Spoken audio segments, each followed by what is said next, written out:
couples in Oregon have just purchased, or I shouldn't say just purchased, several years ago had purchased a gigantic plot of land in a rural area in order to live communally. And the whole idea behind it was, well, it takes a village to raise children, so why don't we create our own village? It's super interesting. So again, 4 couples, 2 of them have 2 small children, and the other 2 have teenagers. The 4 couples, 2 with young children, 2 with teenagers, share the property, a rambling plot of land with meadows, forests, a brook, and an assortment of old rusted out cars and trailers left over from the previous property owner. There's a main house and 2 small cabins out back. One of the only rules for the community is that everybody will share the main house's 2 bathrooms, 1 shower, again, 1 shower on the entire property, and the kitchen. How many people can you fit in that shower? I don't know. The article didn't go into details on that. But the whole idea, again, behind this is, why don't we, take all of our money, all of our resources, kind of put it together and help one another out. And at first, when I found out about this, little community that they created, I was against it, and I was like, this is terrible, and this is what happens to Americans, right? Like, the economy hurts the middle class and the working class so much that now we have to like shack up with other couples just to make ends meet. Yeah. But there are certain social benefits that come along with this that I didn't think about. That's true. Yeah. So. Yeah, and even when you thought it was sad, you didn't think those people are sad. You thought it was sad that people might be put into a situation like that if they didn't want to be. And it's sad to think that people could be forced, multiple couples, to shack up together for financial reasons rather than the raw thrill of sexual exploration, which is what you should do it for. Oh my God. Yes, I think it's a weird situation. Not judging the people. If you like this, you could save, it seems like you could save a lot of money. I barely liked having a couple of roommates, let alone tons of other families all using the same shower. It seems like it would take a very particular set of personalities to make that work in the long term. Look, I have no interest in it. I'm going to be honest with you guys. I couldn't do it. I'm too particular about everything, including cleanliness. Yeah, the bathroom.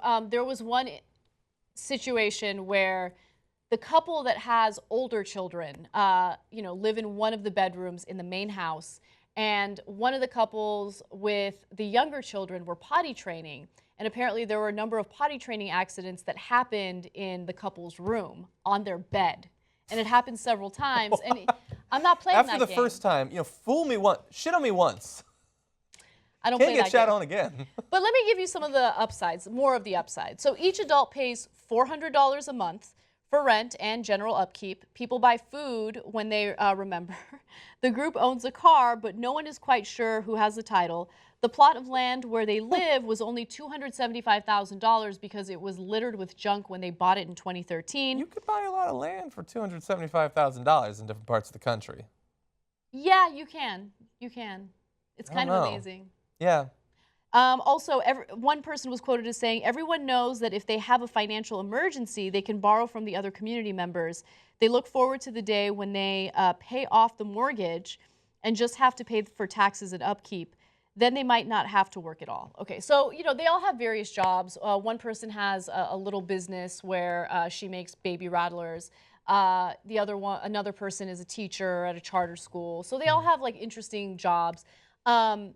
But their life is more simplistic, and they don't have to worry about childcare because let's say one of them has to go to work. There's always someone there that can watch their kid.